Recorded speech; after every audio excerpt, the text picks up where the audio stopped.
Hey guys, we're back again. I've got this old water heater. Sears came by here and they deemed that my old tank was bad, so after a whole lot of waiting around at Sears yesterday and a whole bunch of time on the phone with robots and stuff, I finally got my new replacement water heater.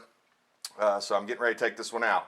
First thing I'm going to do is I'm going to reach down here, and I've already done it, but I'm going to make sure that this pilot light is off. I'm going to reach over here, turn the gas off. I'm going to get up top, turn the water off, and I'm going to go into the bathroom here right behind you, and I'm going to bleed this pressure off the tank. Shouldn't take too long. Okay, and before we disconnect anything, I'm going to have to hook a hose up down here to this bottom drain valve. I'm going to hook a water hose up. I'm going to run that outside, and I'm going to let this thing run for about, I don't know, probably take about 10 or 15 minutes to completely drain this thing out. But I'm going to go ahead and get started with that. When we come back, I'll disconnect everything, and we'll get this out of the way. Okay, we're back. I've got everything disconnected, obviously. The lines are all shut off. I've got the gas shut off. And in fact, I had to remove this little, this gas line here. I'm just hanging it on this other one here just to keep it out of my way.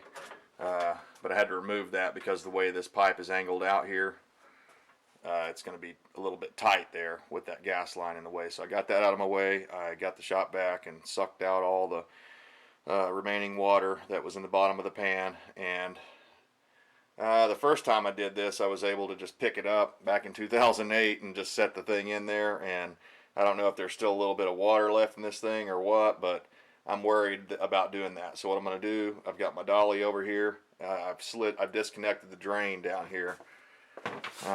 Sorry about that. I disconnected the drain that you can see it there. It went over from between the pan to the floor drain here. So I got that out of my way, and I'm just going to take my dolly and I'm going to slide this thing out as far as I can, as close as I can to the edge of that wooden block. And then I'm going to take the blade of my dolly and pick it up and hopefully get it all out of here in one sweep. And when we come back, I'll have the new one setting in place, and we'll talk about what we need to do to hook it up. Here we go.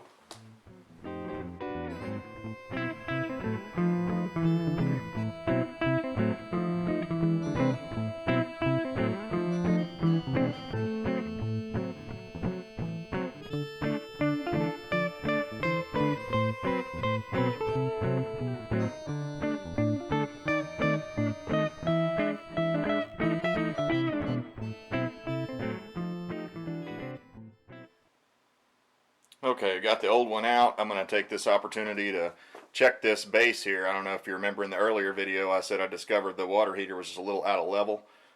This base was not something I put in. It came with the house. So I'm going to check that out right quick and see if it is the base that's out of level. I'm going to want to slope that the downhill side toward the drain over here, just so that it naturally, wants to pull up on the drain side. So I'm going to work on that for a moment or two, and I'm going to take the shop back and clean up all the, all the little bugs and the spiders and the stuff like that are in here. I may even set a couple of those sticky traps back in the back corner there just to catch spiders and stuff. We have the brown recluses here in this state. So anyhow, when we come back, I'm going to have the pan back in, the new water heater installed, and we'll go over hooking up the fittings.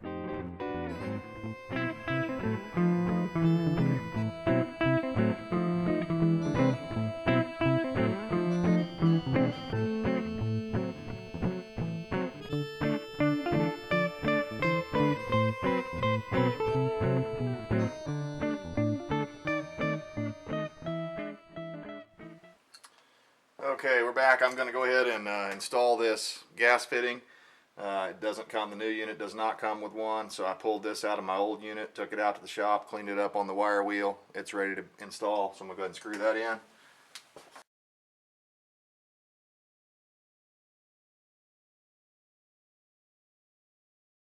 No place to put a backup wrench on this, so I'm just kind of holding on to this control panel here and getting a good snug on it.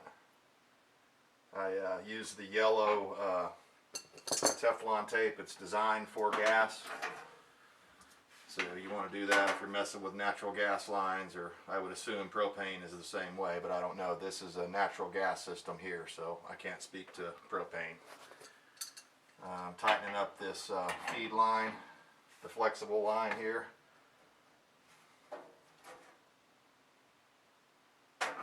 I believe these are actually flare fittings.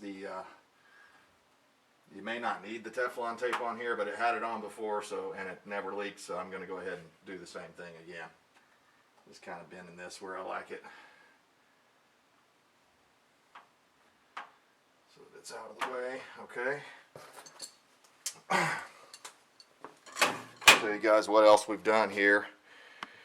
I didn't record this part, but I redid the chimney pipe. I had to actually take a piece of that out because this new unit is about 3 inches taller than my old one, and luckily I've got those flex water lines, so that's not going to be an issue.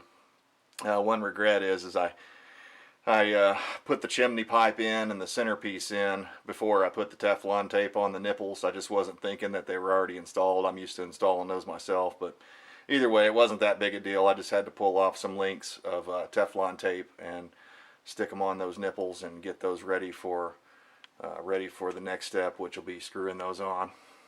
I've got the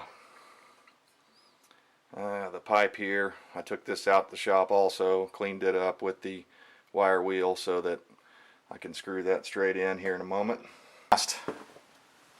For my last heater, I'm going to put this back on. Nothing fancy, just a piece of insulation with a hole cut in it so that I can stick it over this relief valve here, like so. It's probably not necessary, it's just I just thought it was, I had a little extra piece and thought I would do it. So okay, next I'm going to stick this overflow pipe in here. Hopefully it'll go down far enough. Looks like it's going to.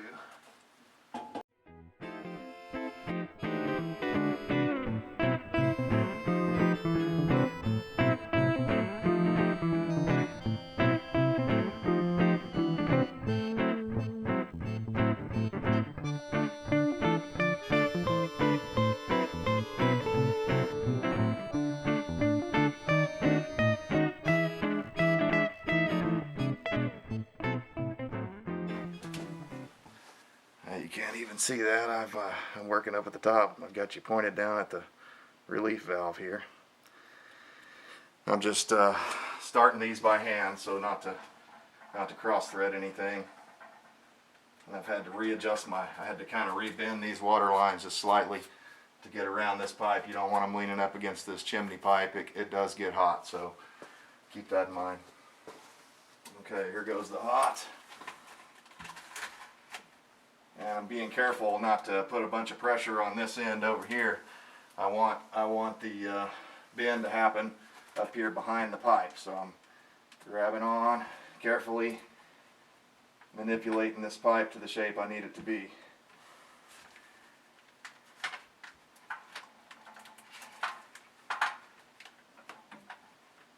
Looks like that'll do right there.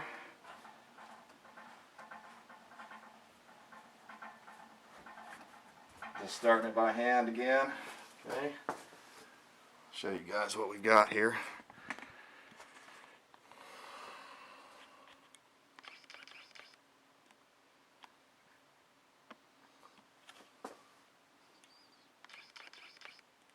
Just starting those fittings up by hand. Again, I've got the Teflon tape on them. When I'm done here in a bit, I'll put the insulation back around those lines so that the water will stay hot coming out of there as long as it can. So just to kind of recap here, basically you saw me earlier set the thing in here. I adjusted the pan. I got the drain back installed, although I have not tightened up the little inside nut on that yet. I'm gonna have to go out the shop and get some pliers and do that, but I've got it installed. It's back in the pipe over here. I've got the relief pipe off the old sorry, I can't speak all of a sudden. I've got the relief pipe off the old water tank, and I've got that Teflon taped and threaded back in there good and snug. My gas line. This is one of those critical things here when we're all done before we fire this unit up, I'm going to turn the gas on when I double check everything and make sure I've got both my lines, everything secure. I'm going to go get a little Windex, or if you don't have that, you can use some soapy water in a spray bottle. And once the thing's turned back on, I'm going to spray that around those fittings. It's a really good way to figure out if you've got a leak of any kind. You don't want that with gas line, and especially my heater unit is sitting right next to this thing, and some great big burners go off when this thing comes on. So you do not want a closet full of gas. So you need to be very, very diligent on that and make sure that you have no leaks anywhere in your gas system. And even though I was real gingerly with it and I tried real hard not to bump into that line, I'm going to also spray all of these joints down here, because I did tap it a couple of times when I was trying to get it out. So any joint I can see on this gas line, I'm going to spray that down with Windex or soapy water, and that's going to tell me if I've got any leaks. You don't want that. You don't want leaks. So anyhow, we're on the downhill slide. I've just got to go ahead and get the everything tightened up. I'm going to go through, double check everything. Again, I've put the chrome tape on the chimney. I'm not sure if I mentioned that or not, but after you manipulate this chimney to fit the new one, you want to go back in and use this. I'm not sure what it's called. It's different brands. Some of it's Sure tape. This one doesn't have anything written on it, but you want to get this specialized heater pipe tape. It's like chrome tape, and you put that on there, a few wraps around any joint, especially if you've been having a hard time. I had to go through here and all these little joints. I had to bend them and twist them, and this thing's designed, this unit here is designed so that you can move it around, manipulate it, and get the pipe to where it's sticking straight down on your outlet. So anyhow, guys, we're on the downhill slide. I'm getting excited to start this thing up, but I wanted to show you this before we do. We'll be going through one last final checklist and making sure there's no leaks, like I said, on the gas or on the water or any of that stuff. And once all that's confirmed, we'll fire this puppy up, and hopefully from now on it'll stay on. So we'll be back in a minute. Okay, we're back. I just sprayed the gas lines down with Windex. Everything looks good, no bubbles. That's what, if you've got bubble, you're going to want to look right around the joints and even that shut-off valve and stuff. Any of these joints, you want to spray it right up in there where the threads are. And if you got no bubbles, that's good. So we're good. We got the gas back on. Next up, I'm going to reach up here and turn the water on. Okay. Turn the cold water on.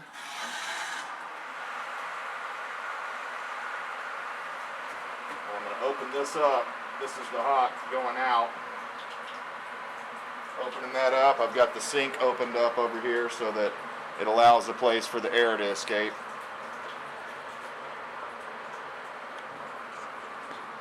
Meanwhile, I'm going to be watching all these fittings, making sure that nothing is leaking. You want to look around the tops of them, around the threads, top and bottom side of these nipple threads. And anywhere, even though we didn't have any problems back here, I'm going to go through and check all of these fittings here and make sure there's no drips or anything anywhere. And if that all looks good, after it's pressurized for about 15 minutes or so, I'm going to start the unit up. Okay, we're back with what I hope is the final installment here on this water heater. I just set it over to pilot mode on this unit. It's got a Honeywell Thermostat, I guess is what you call this unit here. Anyhow, I've got this button here set to pilot. That's the very bottom one, and what you have to do on my particular unit is you have to push this button in, hold it in, and then push this striker or the electronic spark thing down here at the bottom so that it lights up inside. And let me see if I can get you a look at this. Okay, you can see the pilot light going in there. I've left this thing hooked up with the water pressure on for about an hour now. I ended up getting into something else out on my property, and it took longer than I thought. So anyhow, this pilot light is lit. Everything's looking good. I went ahead and rechecked the gas lines just to make sure, we had no gas leaks or natural gas leaks. We don't want that. So I rechecked all those with the Windex again. Everything looks good. So now it's time to set this thing to... I just noticed something. They've taken the numbers off of this. off of this unit now, and it's just got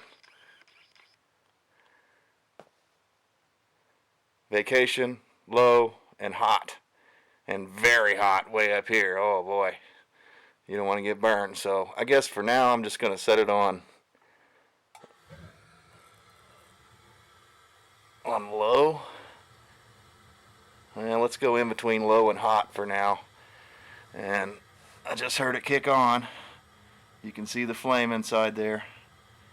So now the final thing, and there's a cover right here I've pulled off of the bottom of this unit here, just so I could see all what's going on inside of here. It's looking good so far, but now, and you can see there's a little LED light that comes on, flashes once in a while here to show you that the unit is functioning and the pilot light's on.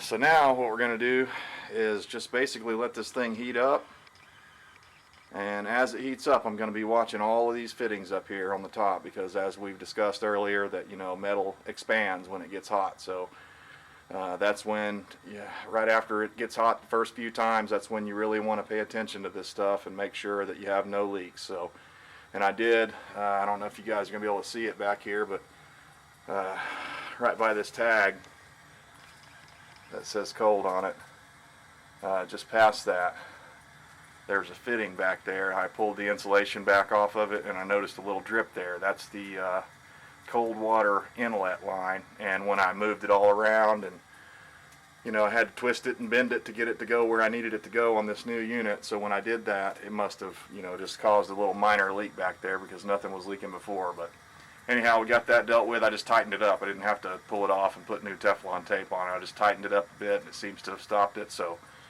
we've got our water on. This one here is the supply line in. This one is the supply line out. And if you guys don't have these, I added these on back in 2008 because I have the old style over here, and as you know, if you've done any of this kind of work before, most of the time those things won't shut off. So I kind of added these as a backup because I didn't want to replace that unit. It was working. It was just, it kind of was at that point where I thought, man, I better do something, or else next time I need to shut it off, it's not going to shut off. So I put these ball valves in here. I like them. They seem to work well. And the nice thing is if I have a leak on the incoming or the outgoing, I can shut off the corresponding valve, and that will still allow me to have cold water in the house. So that's a nice thing, to where before I couldn't do that. So anyhow, guys, I guess this is a wrap on this unit, unless anything else comes up. I got the drain pan set in position, and I didn't mention this earlier, but I did have to re-level, or I just actually rotated that block around because it was out of level quite a bit, probably about a 1/4 inch on the low side. And so what I did was I angled it toward this drain here, to where if I ever do have a leak again, or this relief valve pops off, then it'll go right toward the drain instead of getting up underneath the water heater and going to the back. So anyways, just kind of recap, things you want to do is make sure that all of your lines are tight. You want to go through, not overly tight, but tight enough. You want to make sure that you don't have any leaks around any of these fittings before you start anything up. And as you're going throughout the night here, probably about a dozen times I'm going to come in here about every 15 or 20 minutes, and I'm going to check this unit out and make sure that everything's functioning as normal. So if you keep your eye on it and you do everything basically by the book, like I've kind of described it here today, then you shouldn't have any problems doing this job. The real hard thing about it is, or for me, for my job, was getting this chimney pipe line back up right. That took a little while, and since it was up high, it was a little difficult to get all that taken care of. But once I did, it worked out fine. And the other thing is the pulling the old one out. As you saw earlier, it was a struggle to get it out, and I had to use a 2-wheeler. And I figured out later, as I was thinking about it, that that unit had been leaking for a while, so more than likely it was saturated with water, all the insulation. So that was probably why it was so heavy, because when I put this new this unit in, I didn't have any issues. I just picked it up and set it right in there. These things aren't really that heavy. It's just that they're awkward because they're just beyond your arm span to reach, or this one's just beyond my arm span to reach around it and grab it. So I had to use a belt to to kind of help me with that. But anyways, guys, hopefully this helps you out. Whatever you have to do yours, or if you have to work on yours, these are the things to check for. Triple, quadruple check that gas fitting. I'm going to do it again, even though it's working fine now. I'm going to come back and, I can't stress that part enough, because you don't want any flammable gas in your utility closet. It'd be a bad deal. So anyhow, guys, I hope this helps you out. And if you have any questions, please feel free to put them down in the comments, and I'll try to answer them to the best of my ability. And again, I'm not a licensed plumber. I'm a handyman. I know how to do this stuff myself. So, all right, have a great day.